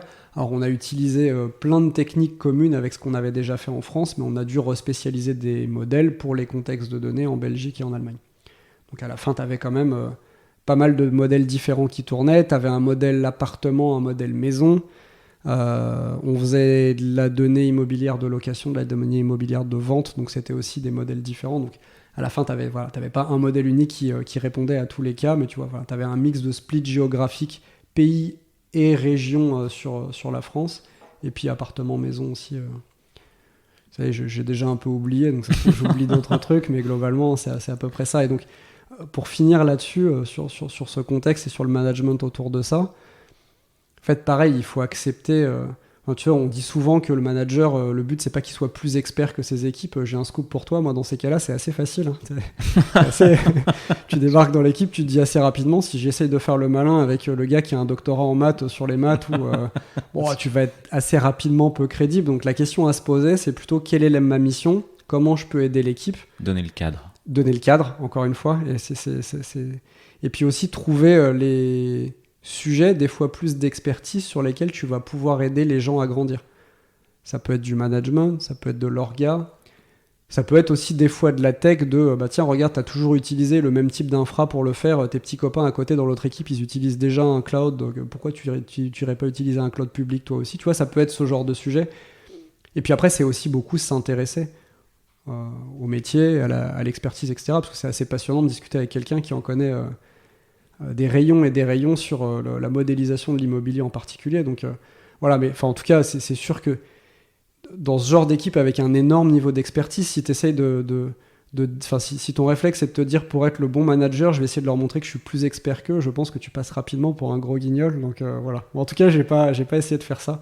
J'ai assez rapidement compris où je mettais les pieds. Je me suis dit bon, ok, on va plutôt trouver comment on collabore, qu'est-ce qu'on peut s'apporter mutuellement, et c'est plutôt quand je te parlais de Usign tout à l'heure, tu vois, sur la partie hardware, infrastructure clé privée, etc. Pas d'être plus expert non, que. Voilà. Oui. Mais en fait, et c'est cool, et je trouve que ça crée aussi une bonne relation. Même si à la fin, techniquement, t'es le manager, en fait, voilà, t'es pas là pour avoir la science infuse sur tout, etc. Donc je pense que ça crée en fait presque plus sain, et je trouve que ça crée une relation assez équilibrée aussi, quoi. Bon, ça avait l'air d'être une chouette expérience également, hein, chez Meilleurs Agents. C'était chouette, ouais, tout à fait. Ça peut permettre ça pourrait être presque le mot de la fin, mais je vais avoir quelques questions encore. Pas de problème, je t'écoute. Et tu les connais peut-être, je crois. Est-ce que tu as un surnom ? Je m'appelle Nicolas, donc Nico. Elle était facile, celle-là. Il y a des gens quand même qui te posent la question. Tu sais, c'est pas le surnom un peu honteux qui va être un peu caché, mais t'as quand même des gens qui prennent des précautions, qui disent je peux t'appeler Nico. Bon, voilà, mais franchement, ça a passé 6 mois, les gens finissent par t'appeler Nico assez facilement. Enfin voilà, je sais pas. J'ai pas fait un sondage auprès des autres Nicolas, mais je pense que c'est une tendance de fond. Hein. C'est une tendance de. Ouais, effectivement, quoi. On en connaît d'autres des Nico. Est-ce qu'il y a un proverbe, une maxime, une phrase qui t'accompagne ? Alors, je sais pas si ça serait une maxime que je généraliserais à tout le temps, mais en tout cas dans le contexte professionnel. Alors il y en a plusieurs variantes, mais j'aime bien le mieux est l'ennemi du bien. Particulièrement dans nos métiers, on a des fois tendance un peu trop à viser la perfection, à avoir un côté... je veux le truc le plus abouti, tout de suite, tout anticiper, essayer de gérer tous les problèmes, etc. Et on l'a dit tout à l'heure, on est dans des contextes de plus en plus mouvants où la capacité à exécuter vite et bien, mais pas forcément le meilleur truc tout de suite, est super importante, la vitesse d'exécution. Donc ouais, moi c'est un truc que j'essaye de me répéter souvent parce que j'ai aussi ce côté assez perfectionniste, assez précautionneux des fois sur attends, je vais m'assurer que tout est bien calé avant d'y aller. Et donc voilà, c'est aussi une petite lutte contre moi-même parfois, et donc ouais, j'aime bien cette maxime. Qu'est-ce qu'on retrouve ? Il y a le mieux et l'ennemi du bien, variante. Notre boss qui avait un long passé aux US, je vais te le faire avec mon accent franglais absolument affreux, mais le Sébastien, le patron de Meilleurs Agents, il disait toujours viser un truc good enough, tu vois, et c'était important d'avoir le CEO de la boîte qui te disait ça, qui te disait on n'est pas là, enfin voilà, il faut qu'on avance. Bon. Il vaut mieux qu'on repasse dessus derrière et qu'on l'améliore par la suite, etc., plutôt que viser la perfection tout de suite. Et ouais, c'est un truc, je me le répète à moi-même, et je suis assez lourd aussi, je pense, avec les équipes sur ce sujet-là. Ouais. Ok. Et dernière question, ça sera peut-être l'avant-dernière. Est-ce qu'il y a une avant-dernière question que je t'ai pas posée? C'est un piège, ça. Ouais. Tu m'avais pas dit ça. Ouais. L'avant-dernière question. Hein. Que je t'ai pas posée, que t'aimerais que je te pose. Bah ouais, j'en ai une qui me vient, c'est qu'est-ce que tu fais en dehors du boulot qui te permet d'être efficace au boulot. Voilà, moi c'est un sujet qui m'intéresse, ça. Donc, du coup faut répondre. Faut répondre. Alors je vais te dire qu'il y a un peu un avant, un après être papa, mais... ça remue ça. Hein. Ouais, c'est sûr, mais il n'y a rien qui me vide plus la tête que de passer du temps avec mes enfants. Voilà, donc ça me permet de me ressourcer, et ça fait un peu tarte à la crème, mais pour moi ça marche assez bien. Et après j'ai découvert il y a quelques années de ça, avec grand bonheur, la course à pied. Voilà. Et en fait j'ai envie de dire quel que soit le sport, parce que pour avoir discuté avec pas mal de monde... Il faut juste trouver un truc qui te plaît, mais une activité physique régulière, je trouve, permet de garder la tête froide quand ça commence à devenir un petit peu plus difficile. En tout cas, pour moi, c'est à la fois un exutoire, à la fois un truc qui me permet simplement de me sentir bien dans mes baskets. Donc, ouais, je cours. Ça pourrait être autre chose, hein, ça pourrait être du tennis, du foot, je sais, n'importe quelle autre activité, mais faire du sport... En écoutant des podcasts? Non, sans rien. Je m'écoute respirer, j'écoute éventuellement, je cours dans le bois de Vincennes, le bruit des petits oiseaux, si on les entend. Rien, rien du tout. J'en profite pour ne rien faire, justement. Ok. Du coup, j'ai une dernière question. parce que pendant l'épisode, là, je m'étais dit, on a parlé de beaucoup de sujets. Je me suis dit, mais comment je vais l'appeler cet épisode ? Quel est le titre que je vais donner ? Et je voulais te demander, tiens, tu donnerais quoi comme titre ? Oh, le piège. Tu me donnes des exemples d'autres titres, là, récents ? J'en ai pas forcément. Je peux te suggérer les 2 choses auxquelles j'ai pensé. Vas-y, pendant ouais, l'échange. ça va m'aider, je pense. Sinon, j'ai peur de sortir et de faire un gros flop. Alors, là. du coup, j'ai pensé à Inséparable et ça marche bien. Ouais, pas mal. C'est pas mal, ça. Et What Keep Drop Start. J'aime bien Inséparable, moi. Le premier ? Ouais, j'aime bien. J'aime bien parce que je trouve que c'est le... En tout cas, c'est le truc qui... Quand on raconte un peu... quand je raconte un peu mon parcours, ce que je fais, etc., je trouve que c'est le truc qui fait le plus sourire les gens, cette histoire-là, tu vois, ce côté... Je sais pas si on est inséparables, on ira probablement travailler l'un et l'autre dans un endroit différent, mais en tout cas, moi, j'aime bien ce côté créer des relations de long terme avec les gens avec qui je travaille. C'est valable pour Christopher, mais franchement, j'aurais retravaillé avec grand plaisir avec un bon nombre de personnes que j'ai croisées chez Meilleurs Agents. Octo, on a l'habitude de dire que c'est une sorte de petite mafia et les gens se recommandent les uns les autres ou retravaillent les uns avec les autres des années après aussi. Donc, d'ailleurs, Christopher et moi, on avait travaillé pas en même temps, mais on a été tous les deux chez Octo à des moments différents. Donc ouais, j'aime bien ce titre. Voilà. En tout cas, ça fait passer du temps dans une boîte un peu à contre-courant des fois je switch très souvent là tous les ans ou tous les 18 mois. J'aime bien poser mes bagages généralement. Je l'ai pas fait tout le temps, mais la plupart du temps, j'aime bien y passer du temps. Et ouais, créer des relations un peu de long terme avec les gens, déjà parce que c'est agréable. Et puis en plus de ça, je pense que ça rend quand même efficace de connaître un peu tous les aspects de fonctionnement de l'autre personne avec qui tu vas travailler. Donc voilà, j'aime bien ce titre. Je valide. Voilà. Feu. Et je te remercie. Non, merci à toi, c'était super. Et puis à bientôt. Et à bientôt.